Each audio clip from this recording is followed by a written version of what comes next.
বিসমিল্লাহির রহমানির রহিম। আসসালামু আলাইকুম। জনতার রান্নাঘর থেকে সবাইকে জানাচ্ছি শুভেচ্ছা। আশা করি সবাই ভালো আছেন। আজকে যে রেসিপিটি করব সেটা হচ্ছে একটা ডালের রেসিপি করব। ডাল আর কপি দিয়ে রান্না করব। ফুলকপি দিয়ে ডালটা খুব মজা করে রান্না করব, সেটাই দেখাবো। আর এখানে একটা কড়াই দিয়ে দিয়েছি, আর দিয়ে দেবো কিছুটা তেল। খানিকটা তেল দিলাম। এখন এখানে দুটো পেঁয়াজ দিয়ে দিচ্ছি।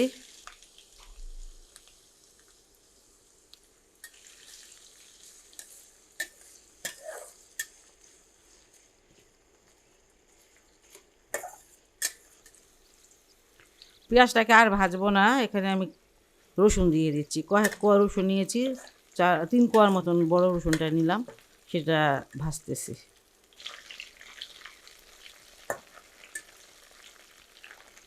পেঁয়াজ আর রসুনটাকে আমি ভেজে নিয়েছি, আর এখানে আমি 1 চামচ দিয়ে দিচ্ছি আদা রসুনের পেস্ট।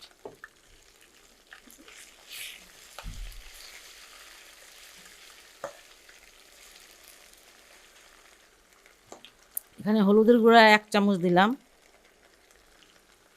ধনিয়ার গুঁড়াটাও 1 চামচ, আর এখানে শুকনো মরিচের গুঁড়া সেটাও 1 চামচ।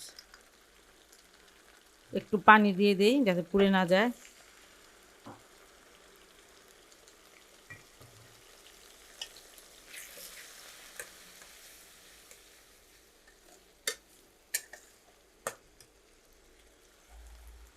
লবণটা দিয়ে দিলাম স্বাদ মতন।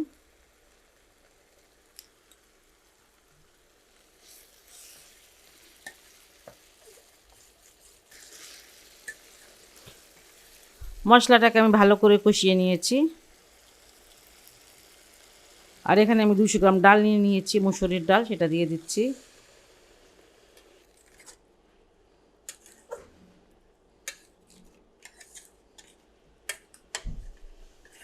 ডালটাকে খুব ভালো করে একটু কষিয়ে নেব, যাতে ডালটা ফুটে যায় এমনভাবে কষাবো। আর ডালটা এখন আমি ঢেকে দিচ্ছি সিদ্ধ হওয়ার জন্য।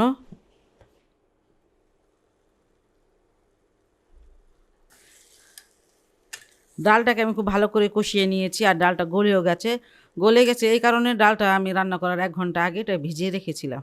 যাই হোক, এখানে আমি আধা কেজি কপি নিয়ে নিয়েছি, মানে মাপে আধা কেজি হবে। আর এটা ধুয়ে হলুদ মরিচ আর লবণ দিয়ে মাখিয়ে একটু ভেজে নিয়েছি। একটু ভেজে নিলে ভালো হয়, আর যদি কেউ ভাজতে না চান তাহলে কিন্তু এমনিতেও এই সময়টা কষিয়ে নেবে।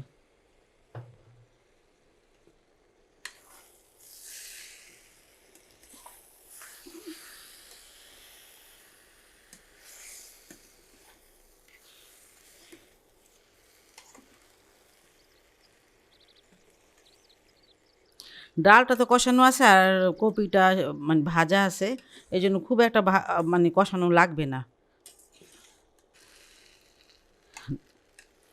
ডালের সাথে কপিটাকে খুব ভালো করে মিশিয়ে নিয়েছি, আর এবার পানি দিয়ে দিব।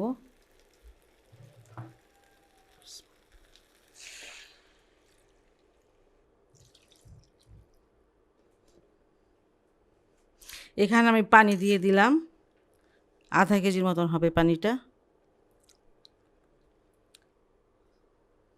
আর একটু লবণ লাগবে, আমি এটা দিয়ে দিলাম। আর এখানে কয়েকটা কাঁচামরিচ দিয়ে দিলাম।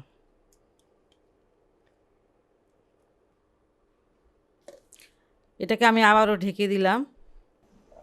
প্রায় 10 মিনিট পর আমি আসলাম। এখানে আমি 2টা টমেটো কেটে নিয়েছি মিডিয়াম সাইজে, সেই টমেটোটা দিয়ে দিব। কপির সাথে টমেটোটা দিলে ভালো লাগে খেতে, একটু হালকা একটু টক টক লাগে। আর এই টমেটোটা বেশি টক না, লম্বা টমেটোর তো, এই জন্য। এখানে যে জিরার গুঁড়া 1 চামচ, এটা ভাজা জিরার গুঁড়া, সেটা দিয়ে দিচ্ছি। এখানে আধা চামচ আছে গরম মশলার গুঁড়া, সেটাও দিয়ে দিলাম।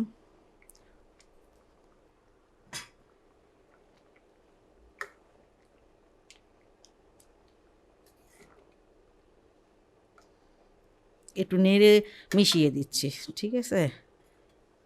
এখানে বেরেস্তা, সেটা আমি কিছুটা দিয়ে দিচ্ছি। এই ডালটা কিন্তু আপনারা এইভাবে রান্না করলে খুবই টেস্ট হয়।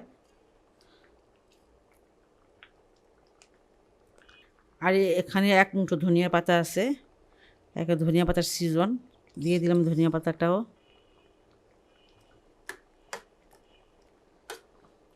এবার লবণটা আপনারা দেখবেন যে লবণটা কেমন হয়েছে।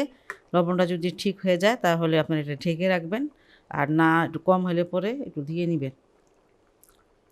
লবণ একদম ঠিক আছে আমার, এটা আমি এখন ঢেকে দিচ্ছি 6 থেকে 7 মিনিটের জন্য। এটাকে আর নাড়াচাড়া করবেন না, এটাতে আমি যা যা দিয়েছি এটা ফ্লেভারে পুরো ডালটা অনেক সুন্দর একটা মানে ঘ্রাণ এসে পড়বে। খুবই একটা টেস্টি এবং সহজ একটা হেলদি রেসিপি। এখন কপির ভরপুর সিজন, আপনি এটা অবশ্যই বাসায় ট্রাই করবেন। টমেটো আর কপি অনেক পাওয়া যায়।